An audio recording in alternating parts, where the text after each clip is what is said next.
إن الحمد لله نحمده ونستعينه ونستغفره ونعوذ بالله من شرور أنفسنا ومن سيئات أعمالنا. من يهده الله فلا مضل له ومن يضلل فلا هادي له، وأشهد أن لا إله إلا الله وحده لا شريك له، وأشهد أن محمدا عبده ورسوله. أما بعد، فقد قال تعالى في قرآنه الحكيم: ووصينا الإنسان بوالديه حسنا. وقال تعالى: حتى إذا بلغ أشده وبلغ 40 سنة قال رب أوزعني أن أشكر نعمتك التي أنعمت علي وعلى والدي وأن أعمل صالحا ترضاه وأصلح لي في ذريتي إني تبت إليك وإني من المسلمين. উপস্থিত উলামায়ে কেরাম, সম্মানিত সুধী, আপনাদের নিকটে একটি মহান কোরআনিক দোয়া বিষয়ে আলোকপাত করতে চাই, যে দোয়াটি আল্লাহ রাব্বুল আলামিন 40 বছর বয়সীদেরকে শিক্ষা দিয়েছেন। মানে 40 বছর বয়স হলে এই দোয়াটি বিশেষভাবে আমলে আনা উচিত, সবার আমলে থাকা উচিত। তো এই দোয়ার ভিতরে কি এমন কথা আছে যার ফলে আল্লাহ রাব্বুল আলামিন আমাদেরকে এই দোয়ার তালিম দিচ্ছেন পরোক্ষভাবে। আল্লাহ বলছেন, প্রথমত পিতামাতার কথা উল্লেখ করেছেন আল্লাহ রাব্বুল আলামিন। তিনি বলছেন যে আমি ইনসানকে তার পিতামাতার সাথে সদ্ব্যবহারের নির্দেশ দিয়েছি।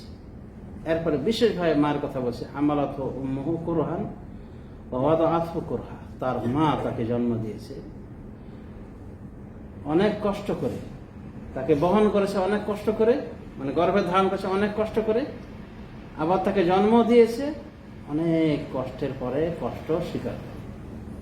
ওয়া হামলুহু ওয়া ফিসালুহু 30 শাহরা। আর তার বহন করতে, তাকে গর্ভে ধারণ করতে এবং তার প্রসব করতে, তাকে প্রসব করতে লেগেছে সব মিলে 30 শাহরা, 30 মাস। মানে এই এতটি দীর্ঘ মাস ব্যস্ত ছিলেন মা এই সন্তানকে কেন্দ্র করে। এটা কে স্বীকার করছেন? কে বলছেন? আল্লাহ রাব্বুল আলামিন।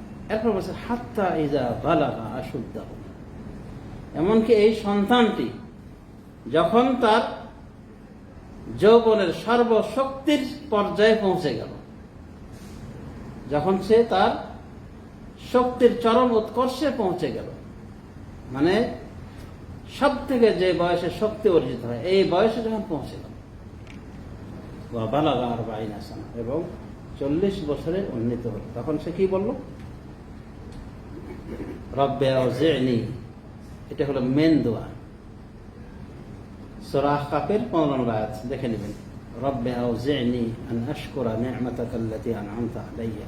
হে আমার রব, আউজি'নি, আমাকে ইলহাম করুন, তৌফিক দেন, শক্তি দেন, যেন আমি আন আশকুরা নি'মাতাকা আল্লাতী আন'আমতা আলাইয়া, আপনি আমার উপরে যে নেয়ামত দিয়েছেন সেটা শুকরিয়া জ্ঞাপন করতে পারি। ওয়ালা ওয়ালিদাইয়া, এবং আমার পিতামাতার উপর যে নেয়ামত দিয়েছিলেন সেটারও যেন আমি শুকরিয়া জ্ঞাপন করতে পারি। এটা তৌফিক আপনি আমাকে দেন, এটা শক্তি আমাকে দেন।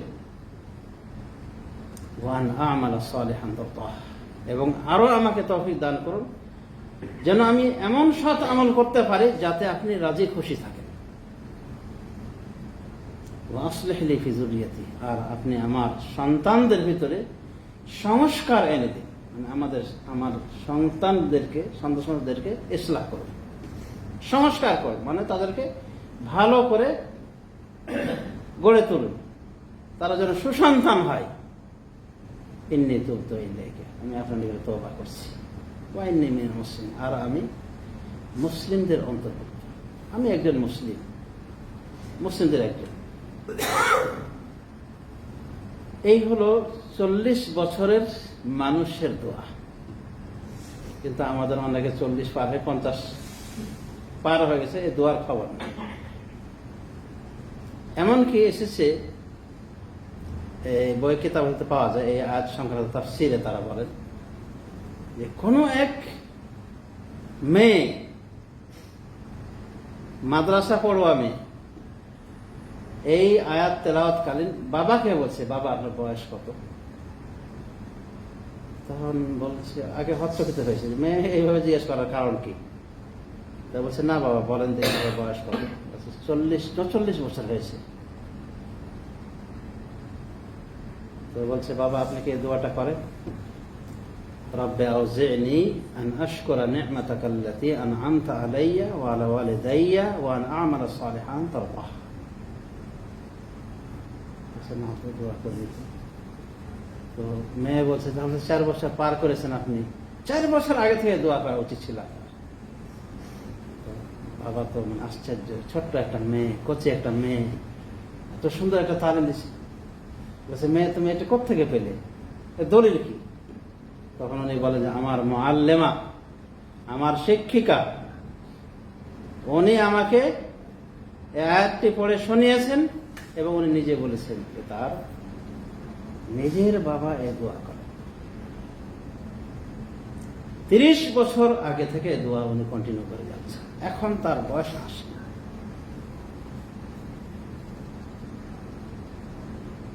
তো যা হোক, তো এরপরে বলছেন যে এই দোয়া উনি নিয়মিত পাঠ করেন এবং উনি তার বাপের বর্ণনা দিচ্ছেন যে বাবা এখন 80 বছরের বয়স্ক হওয়ার পরও বাবা মাশাআল্লাহ খুব সুন্দর অবস্থায় আছেন, শারীরিক আর্থিক সর্বপ্রকার নিয়ামত উনি নিমজ্জিত রয়েছেন, সুস্থ জীবনযাপন করছে, সুন্দর জীবনযাপন করছে, অথচ বয়স তার 80। তাহলে ছোট্ট একটা মেয়ে বাবাকে শিক্ষা দিল, এটাই হলো ফজিলত যে আপনার ছেলে মেয়েকে আপনি কোথায় দিতে পারবেন, কোথায় দিবেন? আপনার কল্যাণের জন্য, আপনার মেয়ের কল্যাণের জন্য মাদ্রাসাতে যাওয়ার চেষ্টা করবেন প্রথমত। তা না করে আপনি পাঠিয়ে দিয়েছে ব্রিটেন, ফ্রান্স, হ্যাঁ, ওখান থেকে এসে দেয়ার ইজ নো গড, এই তো সারলো, আপনার অবস্থা খারাপ হয়ে গেল। তো সমাজ শুধু এটা একটা দোয়া আল্লাহ রাব্বুল আলামিন আমাদেরকে শিক্ষা দিয়েছে। 40 বছর অতিক্রান্ত হলে, 40 বছর পৌঁছার পরে দোয়া শুরু করে দেবে। এর অর্থ না যে আগে করা যাবে না, এরকম না। এই দোয়াটি কত পছন্দের দোয়া যে সুলাইমান আলাইহিস সালাম, আল্লাহ তো ওনাকে অনেক পাওয়ার দিয়েছে। উনি একদিকে নবী, আর দিক দিয়ে কি ছিলেন? বাদশা ছিলেন, সারা বিশ্ব শাসন করেছেন। এবং অল্লেম নামান জায়গা পাইল, উনি বলছে আমাদেরকে পক্ষী কুলের ভাষাও শেখানো হয়েছে, পাখির ভাষা বুঝতে এবং পাখির সবকিছু তিনি নিয়মিত খবর রাখতেন। এই তো হুদহুদকে একসময় গায়েব পেয়ে হাজারি থেকে হুদহুদকে দেখেন না, মা আলিল্লাহ আবার হুদহুদা, হুদকে দেখে না কেন, কি হয়েছে ঘটনা? তারপর তো হুদহুদ আগে বলেছে, হুদহুদ যদি নির্দিষ্ট কোনো একিন খবর নিয়ে আসে, ওজন নিয়ে আসে, সেটা ভিন্ন, তাছাড়া আমাকে জবাই দেব অথবা কঠিন শাস্তি দেব। তার মানে হুদহুদ পাখি তার আন্ডারে ছিল, তার শাসনের অধীন ছিল। তো যত নিয়ামত পেয়েছেন সাল্লাল্লাহু আলাইহি সাল্লাম, ততটাই আল্লাহ শুকরগুজার হয়েছে। আর এখনকার যুগে আমাদের অবস্থা, যত নিয়ামত পাওয়া যায় তত কি উদ্ধত্ত প্রদর্শন। আগে হয়তো 2-4 রাকাত নামাজ পড়ে নামাজই ছেড়ে দিয়েছে। আবার অনেক সময় নাস্তিকতার ভাষায় কথা বলে, নামাজ পড়ে কে বড়লোক হয়েছে? কিন্তু ফেরাউন বড়লোক হয়েছে, শেষ পর্যন্ত কি হলো? সলিল সমাধি করলেন না আল্লাহ রাব্বুল আলামিন তার? তো লাভটা কি বড়লোক হয়ে? শেষে তো কাদামাটি খেয়ে, চুবন খেয়ে মারা গেল। ওই সময় বলছিল লা ইলাহা ইল্লাল্লাহ, এতে কোনো ফায়দা হয়েছে? কোনো ফায়দা হয়নি। তো যার সময় শুধু এই দোয়াটি সাল্লাল্লাহু আলাইহি সাল্লাম করেছে, তবে তার দোয়া একটু ভিন্নতা রয়েছে। তার দোয়াটা হয় সূরাতুন নামলের ভিতরে। উনি দোয়া করেছিলেন, রব্বে আউজি'নি আন আশকুরা নি'মাতাকা আল্লাতী আন'আমতা আলাইয়া। হে রব, আপনি আমাকে তৌফিক দান করুন, আমাকে শক্তি দান করুন, যেন আমি ওই সমস্ত নেয়ামতের শুকরিয়া আদায় করতে পারি যা আপনি আমাকে দিয়েছেন, ওয়ালা ওয়ালিদাইয়া, এবং আমার পিতামাতাকে দিয়েছেন। এখানেও কিন্তু নিজের নেয়ামতের শুকরিয়ার পাশাপাশি পিতামাতার শুকরিয়ার কথা উনি বলেছেন, আল্লাহকে তৌফিক চেয়েছেন। আর কি বলছেন, ওয়ান আমালা সালিহান তারদাহ, এবং আরো তৌফিক দান করুন এই বিষয়ে যে আমি যাতে সৎ আমল করতে পারি, এমন সৎ আমল যাতে আপনি রাজি থাকেন। কারণ কিছু সৎ আমল এখান থেকে বোঝা আসে যে কিছু সৎ আমল এমন আছে যাতে আল্লাহ হয়তো রাজি না। দেখতে সৎ আমল কিন্তু আসলে অত রাজি আল্লাহ নয়। এর কারণ হতে পারে রেয়াকারিতার সৎ আমল। হাজী সাহেব হজে গিয়েছে, কিন্তু হাজী সাহেব বলা হয়, কঠিন পাজি হয়, হ্যাঁ না রে তাকবীর হাজী সাহেব, আর মনে মনে হাসছে, কি একটা সম্মান পেয়েছি হজ করতে যেয়ে, খালাস আর হজ ওখানে রসাতলে যাবে। তো কাজটা তো শতামল, এবং এই শতামল করে নিয়াত ভালো থাকার কারণে অনেকে বেকসুর হয়ে ফিরে আসে। একবারে যেদিন জন্ম দিয়েছে তার মা নিষ্পাপ সন্তান জন্ম দিয়েছিল না, ওই দিনের মতো ফিরে আসে। তাহলে এটা শতামল না? হজটা তো শতামল, কিন্তু আল্লাহকে রাজি ওর উপরে। ও যে শতামলটা করলো, হজ করলো, আল্লাহর উপর রাজি না। এই জন্য দুয়াই বলা হচ্ছে ওয়ান আমালা সালিহান তারদাহ, এবং আপনি তৌফিক দান করেন এমন আমলে যাতে আপনি রাজি থাকেন। তার মানে আমলটা যেন ইখলাসের সাথে হয়, এবং মুশরিক অবস্থায় যেন না, কেউ ফেরে না খালি হাতে খাজার হাতে তরবারি। কত বড় মায়ের খাওয়া তাওহীদের বিষয়ে, কত বড় মায়ের খাওয়া। লোকের এই মুখ, লোক দিয়ে মুখ, তাদের এই মুখ দিয়ে কথাগুলি বের হয়ে আসে। চিন্তা করেছেন, আবু জাহল, উতবা, শাইবা, বড় বড় কাফির গুলো এই কথা বলার সাহস পায়। যে কথাটা বলেছে এই তথাকথিত একজন আলেম, মাজার পূজারী আলেম হওয়ার কারণে কোনটা আল্লাহর দিন কোনটা আবু জাহেলের দিন বুঝতে পারে না। যার সমাজে শুধু তো দোয়াই সালাম বলেছিলেন ওয়ান আমালা সালিহান তারদাহ, এবং আমাকে এমন আমলে তৌফিক দান করুন যাতে আমি রাজি থাকি। এবার বাড়তিটা কি এখানে আলাদা কি, ওয়াদখিলনি বিরহমাতিকা ফি ইবাদিকাস সালিহিন, আর আপনি আপনার রহমতের মাধ্যমে আমাকে আপনার সৎকর্মশীল বান্দাদের মধ্যে প্রবেশ করে দিন। যারা সৎকর্মশীল, সৎ আমলকারী, তাদের অন্তর্ভুক্ত করে দিন আমাকে। একজন নবী বলছেন যে আমাকে সৎকর্মশীলদের অন্তর্ভুক্ত করে দিন। তার মানে সৎকর্মশীলের ভিতরে সবাই পড়ে, নবী, রাসূল, এমনি সাধারণ মুমিন। তো সৎকর্মশীল মানে সালেহীনদের অন্তর্ভুক্ত হওয়া এই বাদশাহ এবং নবী সাল্লাল্লাহু আলাইহি ওয়াসাল্লাম তিনিও চেয়েছিলেন। তাহলে সালেহীনদের একটা আলাদা র্যাঙ্ক আমরা বুঝতেই পেরেছি। এবং এই সালেহীন হলো নবীদের সমন্বয়, শহীদদের সমন্বয় এবং অন্যান্য সমস্ত ভালো মুসলিমদের সমন্বয় গঠিত এটা একটা দল। তো যাহা সবাই শুধু এই দোয়াটি একটি গুরুত্বপূর্ণ দোয়া, বিশেষ করে 40 বছরের পরে কেন আল্লাহ উল্লেখ করলেন? 40 বছরের কথাটা কেন আল্লাহ উল্লেখ করেন? এর কারণ হলো এই 40 বছরে যখন আসে মানুষ, তখন তার ব্রেন, তার আকল, বিবেক সবকিছু পূর্ণতা লাভ করে। এমন কেউ বলেছেন যে এই 40 বছর হলো পূর্ণিমার চাঁদের মতো, মানে শক্তিরতার একেবারে চরমে পৌঁছায়, এরপরে আর ওই শক্তি ফিরে পায়। চাঁদা যেমন ঘটিকা মারা শুরু করে, মানে এরপরে শুরু হয় আস্তে আস্তে ঘটিকা মারা, আমাবাস্যা রাত চলে আসে, মানে চাঁদের খবরই নেই ওই রাতে। এইভাবে 40 বছরে মানুষের বুদ্ধি, বিবেক, ক্ষমতা সবকিছুর পূর্ণতা লাভ করে।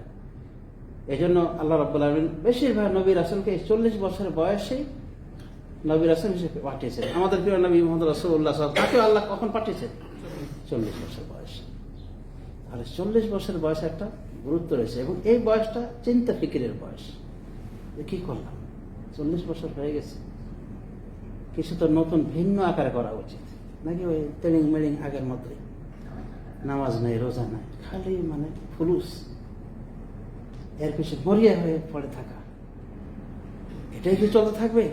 সংশোধনে আসতে হবে। আল্লাহ আমাদের শিক্ষা দিচ্ছেন সংশোধন হয়ে যাও। দেখবেন সূরা ফাতিরের 37 নম্বর আয়াতে আল্লাহ বলছেন জাহান্নামীদের সম্পর্কে, ওয়াহুম ইয়াসতারিখুনা ফিহা, এই জাহান্নামীরা আর্তনাদ করবে, চিৎকার করবে, জাহান্নামের আযাব সহ্য না করতে পারে, আর বলে রব্বানা আখরিজনা হে রব, আপনি আমাদেরকে বের করে দেন এই জাহান্নাম থেকে, তাহলে আমরা কি করব? সৎ আমল করব, আগের মন্দ আমলগুলির জায়গায় সৎ আমল করব। কিন্তু আল্লাহ সেটা গ্রহণ করবেন না, আল্লাহ প্রত্যাখ্যান করবেন এবং জবাব হিসেবে বলবেন, আওয়ালাম নুআম্মিরকুম মা তাযাক্কারু ফীহি মান তাযাক্কারা ওয়া জাআকুম নাযীর। আমি কি তোমাদেরকে এমন একটা বয়স দিন যে বয়সে একজন উপদেশ গ্রহণকারীর উপদেশ গ্রহণ করা জন্য যথেষ্ট ছিল। ওয়া জাআকুম নাযীর, এবং তোমাদের নিকটে এসেছিল ভীতি প্রদর্শনকারী। তো এটা কোন বয়সের কথা আল্লাহ বলছে? যে আল্লাহ তাদেরকে ধমক দিয়ে বলবে যে তোমাদেরকে এমন বয়স দেয়নি যে বয়সে একজন ওয়াজ গ্রহণকারী উপদেশ গ্রহণকারীর জন্য যথেষ্ট ছিল উপদেশ গ্রহণ করা। এটা কি বয়স? ওলামাদের একটা অংশ বলছে, সালাফে সালতে এসেছে, এটা হলো 40 বছর।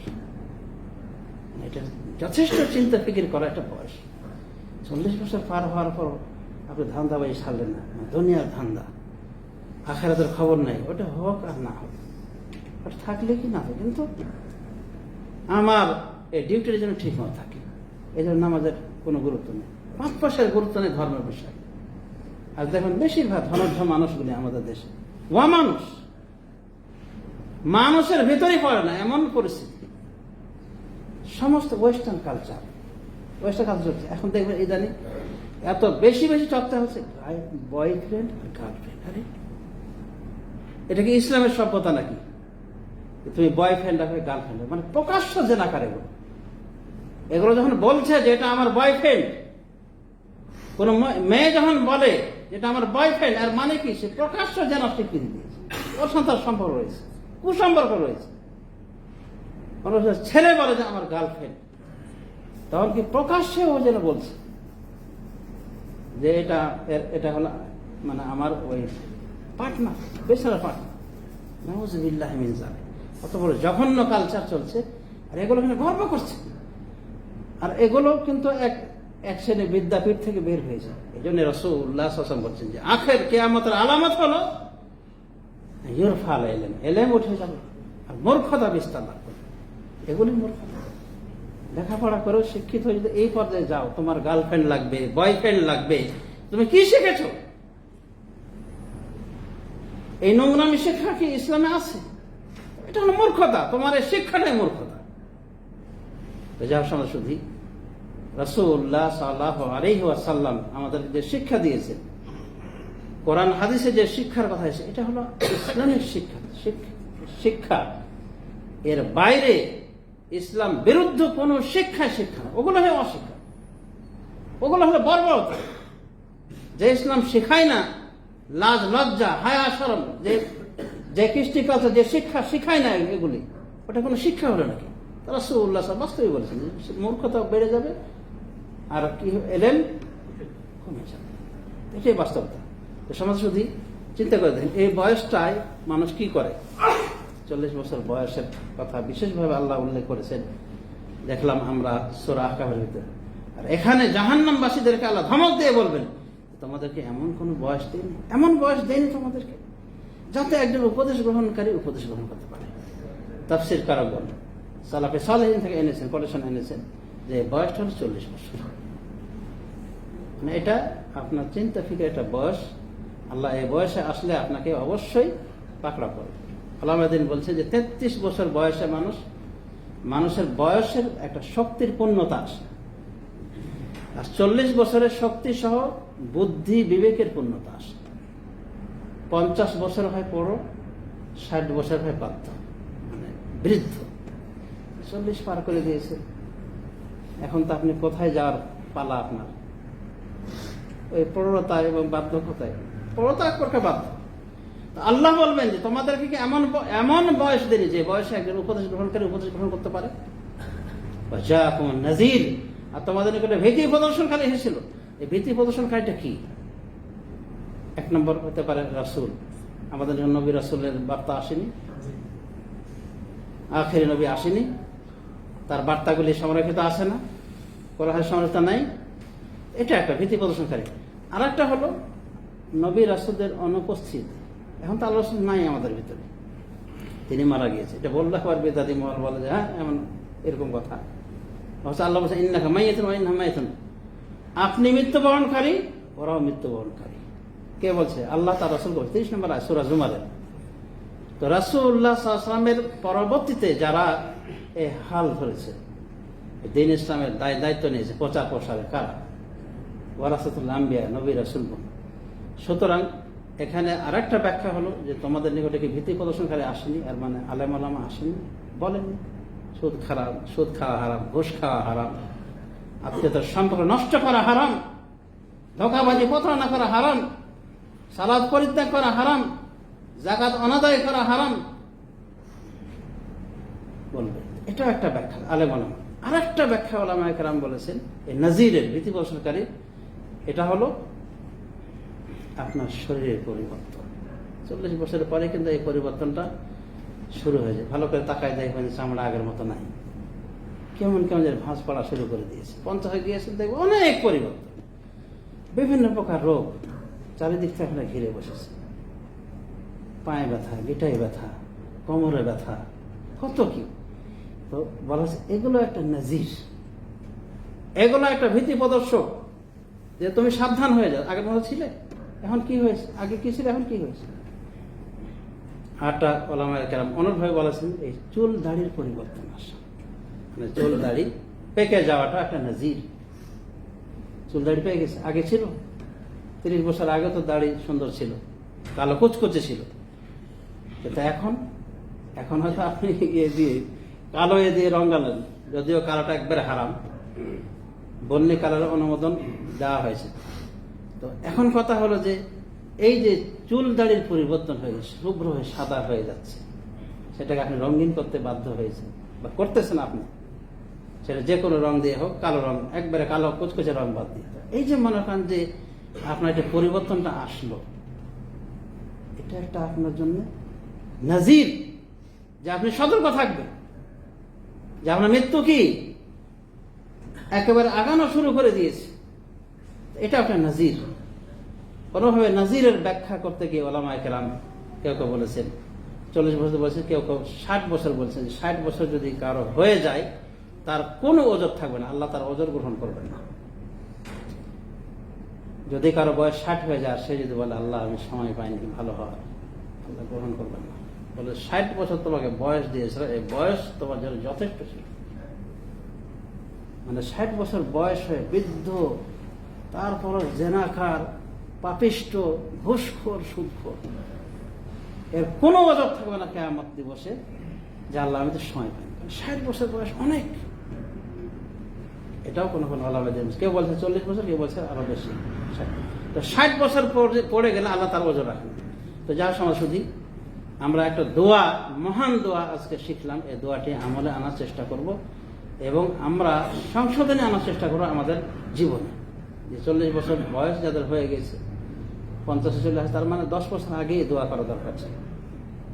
50 হলে 60 বছর হলে 20 বছর আগেই দোয়া করা দরকার ছিল। তো এটা আমাদের করা উচিত। আল্লাহ রাব্বুল আলামিন আমাদেরকে তৌফিক দান করুন, আমিন। ওয়া আখিরু দাওয়ানা আলহামদুলিল্লাহি রাব্বিল আলামিন।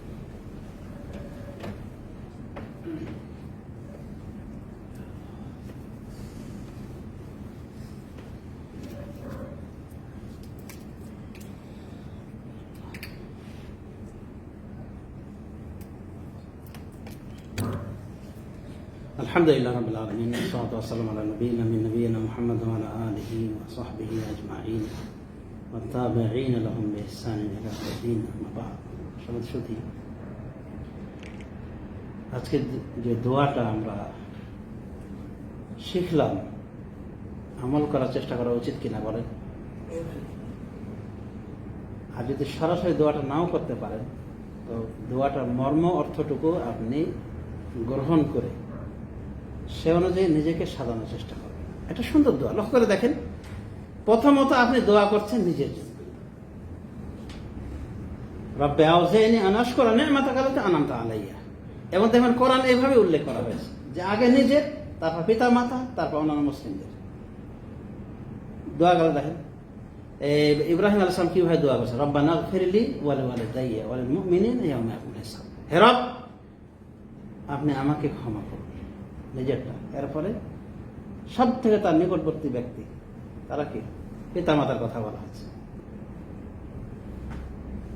এবং অন্যান্য মুসলমানদের। আর বিশেষ করে সন্তানদের কথা আল্লাহ রাব্বুল আলামিন বিভিন্ন জায়গায় উল্লেখ করেছেন, যেমন সূরা ফুরকানের ভিতরে এসেছে, রব্বানা হাব লানা মিন আজওয়াজিনা ওয়া যুররিয়াতিনা কুররাতা আইন ওয়াজআলনা লিল মুত্তাকিনা ইমামা। হে আমাদের রব, আপনি আমাদেরকে দান করুন আমাদের বিবিদের হতে, আমাদের সন্তানদের হতে এমন কিছু যারা আমাদের চক্ষু শীতলকারী হয়। মানে আদর্শ বিবি দান করুন, আদর্শ সন্তান দান করুন। আল্লাহকে দোয়া করে, দোয়া বাপ মা যদি দোয়া করে দোয়া কবুল হয়, এই জন্য দোয়া শেখানো হয়েছে। তা আপনি নিজের জন্য, আপনার নিজের আত্মীয় স্বজনের জন্য, এরপরে অন্যান্য মুসলিমদের জন্য দোয়া করবেন। তো এখানেও আল্লাহ রাব্বুল আলামিন দোয়ার ধরনটা এভাবে শিখিয়েছে যে আমরা আল্লাহকে বলবো, রব্বে আউজিনি, হে রব আপনি আমাকে তৌফিক দান করুন যেন আমি আমার উপর যা নিয়ামত দিয়েছে সেগুলির শুকরিয়া আদায় করতে পারি। বলো ভাই আমার পিতামাতার কথা কেন আসলো? মানে পিতা মাতারও নিয়ামতের শুকরিয়া জ্ঞাপনের কথা কেন আসলো? কারণ এই পিতা মাতার নিয়ামত দিয়ে আপনি উপকৃত হয়েছেন। আপনার পিতা মাতার উপর যদি আল্লাহ এই নিয়ামত না দান করতেন তাহলে আপনি দুনিয়াতে আসতেন না। পিতা মাতা সুস্থ ছিল বলে আপনি তাদের মিলনের মাধ্যমে এই দুনিয়াতে, এবং পিতা মাতার অবদান শুরু হয়েছে অনেক আগে থেকে। মায়ের গর্ভে আসার পর থেকে পিতারও অবদান শুরু হয়েছে। এই যে মার ভালো ভালো খাবারের ব্যবস্থা করা কে করেছে? বাপই তো করেছে। এবং অনেক সময় দেখা যায় যে বাপে যত্নশীল হয় সন্তান যখন গর্ভে আসে, যে আমার সন্তান যাতে ভালো থাকে, ভালো হয়, সুস্থ হয়ে জন্ম নেয়। তখন থেকে বাপ মার অনুগ্রহ শুরু হয়েছে। আর মায়ের অনুগ্রহের কথা আল্লাহ বিশেষভাবে বলছে, কত কষ্ট করে জন্ম দিয়েছে, কত কষ্ট করে তাকে গর্ভে ধারণ করেছে, আর কত কষ্ট করে তাকে প্রসব করেছে। উভয়টাই কষ্ট হয়। এরা এটা ভুক্তভোগী ছাড়া কেউ বোঝে না। একমাত্র মায়েরাই জানে সন্তান বহন করা নিজের পেটের ভিতরে এবং সন্তান জন্মদান করা কতটা কষ্টকর। অনেক মা দুনিয়া ছেড়ে বিদায় নিয়েছে, বাচ্চা জন্ম শেষে এই সন্তানের মুখটাও দেখার তৌফিক জুটেনি। অনেক সময় দেখা গেছে বাচ্চা মারা গেছে, মা মারা গেছে। কত রিস্ক! আল্লাহ কিন্তু এটা জানে। এই জন্য বিশেষ করে মায়ের প্রতি বিশেষ যত্নশীল হতে বলা হয়েছে। 3 বার করে বলছে তোমার মা, তোমার মা, তোমার মা। মানে এক সময় বলছে যে আমি কার সাথে ভালো ব্যবহার করবো, আমার ভালো ব্যবহার পাওয়ার কে বেশি যোগ্য? 3 বার বলছে তোমার মা, এরপরে তোমার বাপ, এর বলছে অন্যান্য নিকটাত্মীয় স্বজন। তাহলে পিতা মাতারও নিয়ামতের তৌফিক চাওয়া হচ্ছে, নিয়ামতের শুকরিয়া জ্ঞাপনের। এই জন্য যে পিতা মাতার নিয়ামত দিয়ে আপনি উপকৃত হয়েছেন।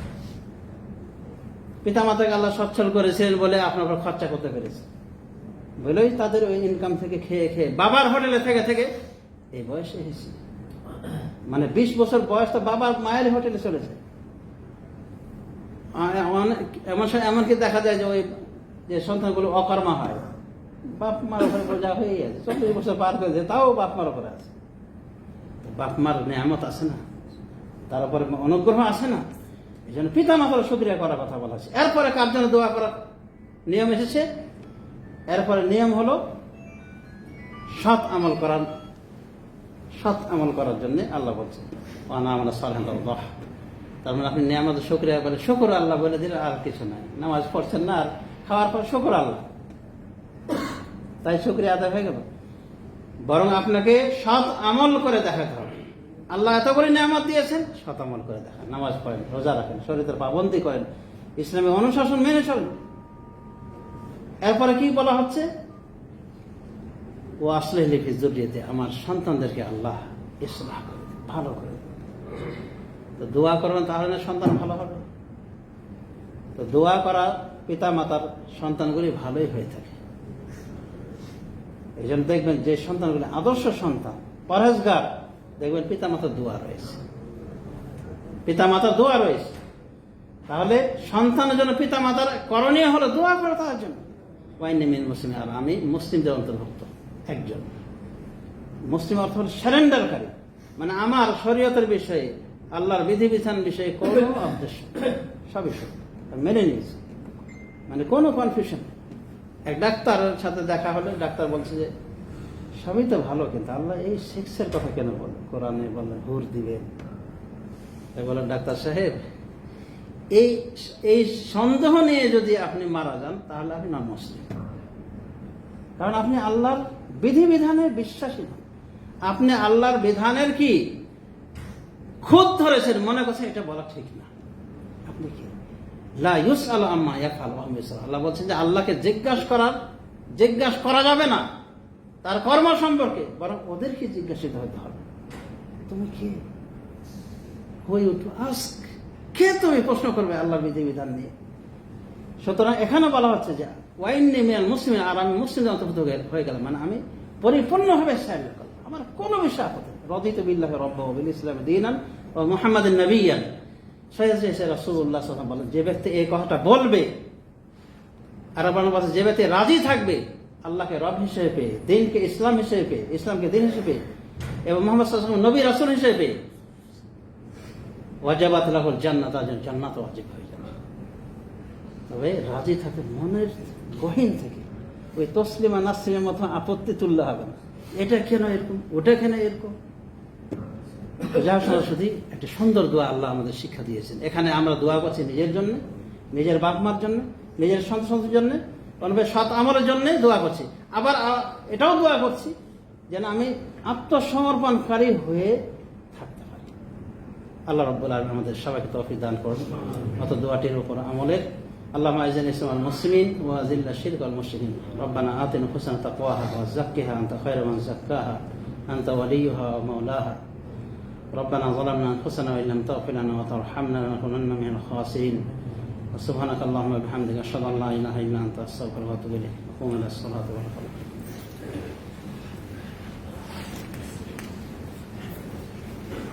الله أكبر الله أكبر.